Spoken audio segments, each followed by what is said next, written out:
lên ô tô không biết là Em thích gì? thích cái gì đi ô tô cầm Mệt lắm, đang làm việc. uống được.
Cả tiền đô nhiều nhiều. Đấy có nhiều đâu vậy?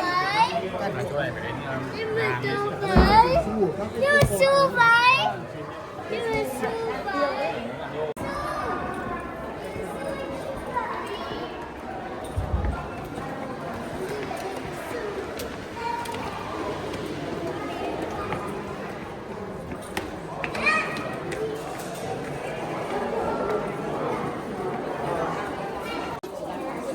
We are going to start with this wall just here.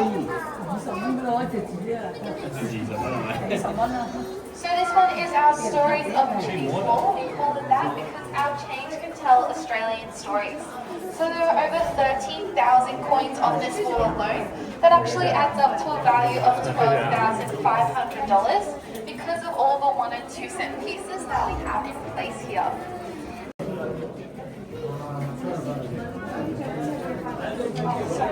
Now these ones are really special because they show us how honey is made here in Australia. So the centre of these coins used to be completely full of yellow and orange, but over time visitors have rubbed the surface and we start to see that colour fade away. Now that was actually intentional by the designers because as that colour fades it leaves some hexagons. Now these hexagons resemble honeycomb and that honey is being recessed into the honeycomb, just how our honeybees make honey here in Australia. Now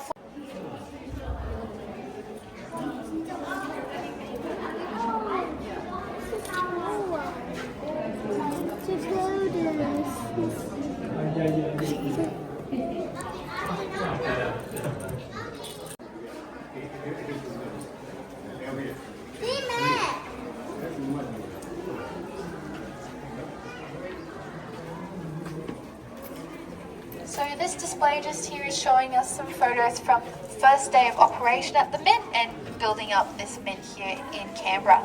Now the Royal Australian Mint was opened on February 22nd, 1965, so we are celebrating our 60th anniversary this year. Australian currency. The government had to think about what they wanted on their coins to represent the country, and they went with native Australian flora and fauna. Now, they had an exclusive design competition. You had to be invited in to participate, so only the best of the best Australian designers were involved. You could take your pennies, pounds, shillings and pence to the shops and trade them for some dollars and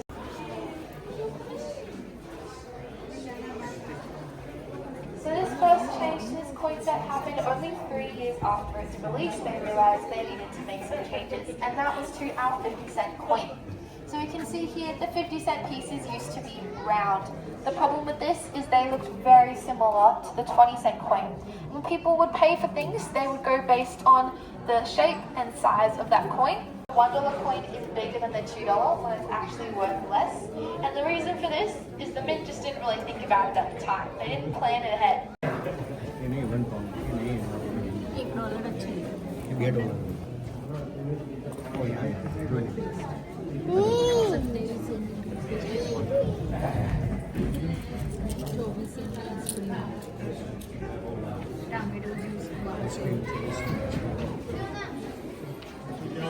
So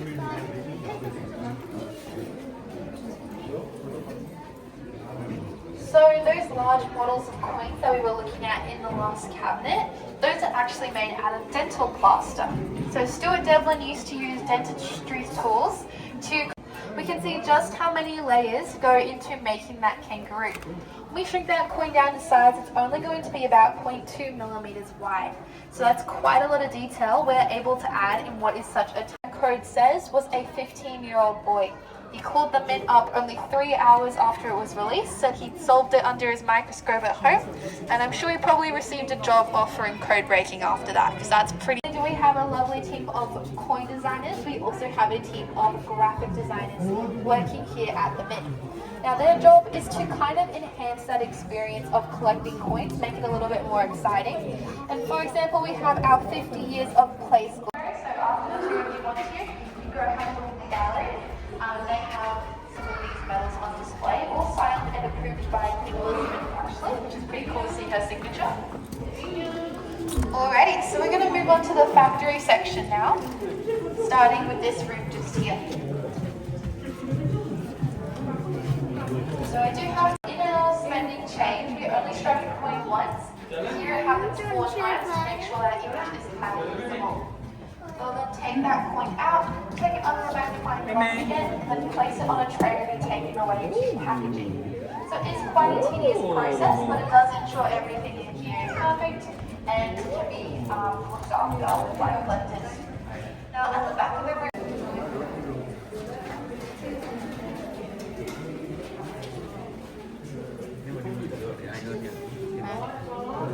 here on site. So we're never running down to Bunnings and picking up some extra pieces.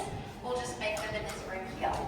Now, what that means is everything is authentic to the mint, and that's really cool because the engineering, that's kind of like when you stamp ink on paper, except it's metal on metal and about 100 tons of pressure each time.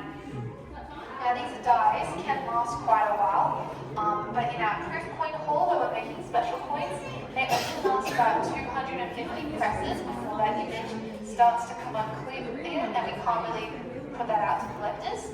Whereas in our circulating room, we can use them 200 into a much larger bag. And that machine that counts them is actually weighing the coins to see how many we're working with, which is pretty cool. So then when we have our finished set of coins that needs to be delivered, he's pretty much a glorified vacuum cleaner. It's just like your vacuum at home, he sucks up our coins and he puts them in those crates for us. So you might be able to see.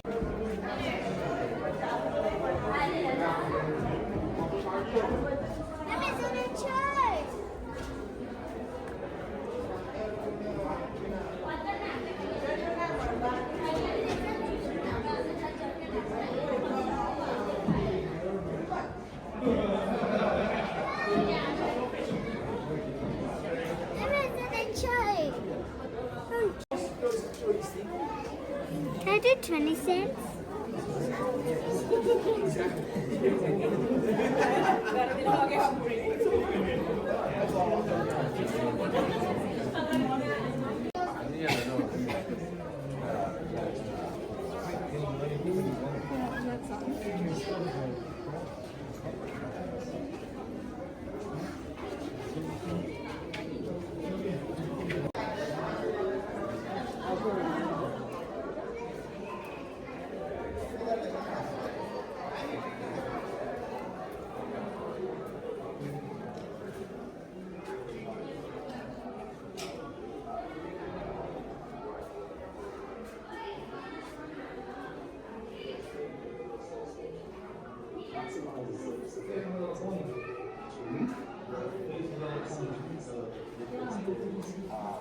Hardship, personal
talking.